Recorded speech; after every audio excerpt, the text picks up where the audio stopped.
من غير ما يكون عندك أي خلفية عن البرمجة تقدر تخلّي ولادك يتعلموا البرمجة بمشاريع مختلفة، وكمان تتابعهم، كل ده free تمامًا باستخدام code.org. ويالّا بينا نتعلم حاجة جديدة. أهلًا بكل أصحابي المبرمجين وبالأبهات والأمهات. الحلقة ديّة النهارده أختارتها ليكم، فإن شاء الله هتكون حلقة خفيفة كده وقصيرة، هاعرّفكم فيها على code.org. هو الأول platform بيبقى عليه مشاريع كتيرة جدًا للcomputer science، ممكن يكون ولادكم استخدموه قبل كده في المدرسة. ببساطة تقدر إن أنت كأب تعمل عليه حساب، تقدر كمان إن أنت تدّي م مشاريع لولادك وتتابعهم كمان وتشوف الprogress بتاع كل مشروع، حتى لو ولادك أعمارهم مختلفة. والplatform عليه مشاريع للأطفال من 4 سنين لحد 18 سنة. مش محتاج تكون بتعرف برمجة خالص، لأن كل كورس مكتوب عليه التفاصيل الولاد هيتعلموا فيه إيه، وكمان هو مناسب لأعمار إيه. الموضوع بسيط جدا، هندخل عليه وهتلاقوا اللينك تحت في الوصف، وتختار إن أنت تعمل تيتشر أكاونت. هو حساب واحد بس ليك، تقدر إن أنت تدخل فيه كل ولادك.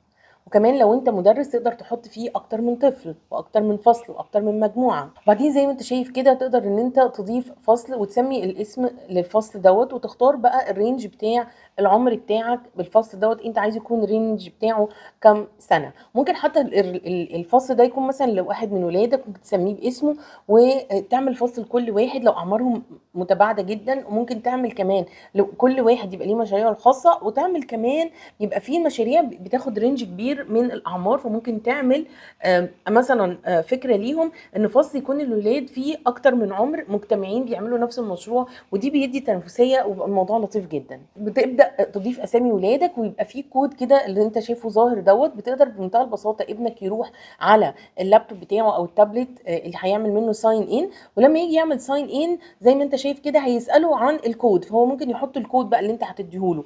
وكمان بيبقى فيه باسورد لكل واحد، يعني بعد ما يحط الكود هيساله عن الباسورد الخاص بيه اللي اسايند باسمه، على اساس ان هو يدخل بيه. في حاجات بتبقى باسورد، وفي الاعمار الصغيره بتبقى صوره، يعني بيختار ايه الصوره اللي هو برضه اللي هو برضه برنامج كود دوت اورج عمل لها اساين ليه. وزي ما تكون كده بتبقى سيكريت علشان خاطر يعرف ان الولد اللي داخل ده هو الشخص بالاسم دوت بالكود دوت وتبع الحصه دي، وفي نفس الوقت هو فعلا الشخص ده. يعني عندي مثلا اكتر من احمد، طبعا ده مش هيتكرر في ولادك، بس لو في فصل هو دوت الفكره بتاعته ان كل واحد ليه الباسورد بتاعه. وبعدين تعمل اساين بقى للمشاريع اللي انت عايزها للفصل ده، تقدر بسهوله ان انت تتابع من خلال البار دوت هو وصل لحد فين في المشروع وحل ايه، والبروجريس بتاع كل واحد فيهم كان قد ايه، 100% 50% 60%. كل حاجه تقدر ان انت تشوفها من خلال الصفحه ديت بمنتهى السهوله، كمان تقدر تفتحها من على موبايلك. اتمنى تبعتوا لنا ايه المشاريع اللي ولادكم حبوها وعملوها فعلا على كود دوت اورج، واكتبوا لنا في الكومنتات لو عايزين تعرفوا على اي برامج تانية. وما تنسوش تعملوا لايك وشير وسبسكرايب في القناه بتاعتنا،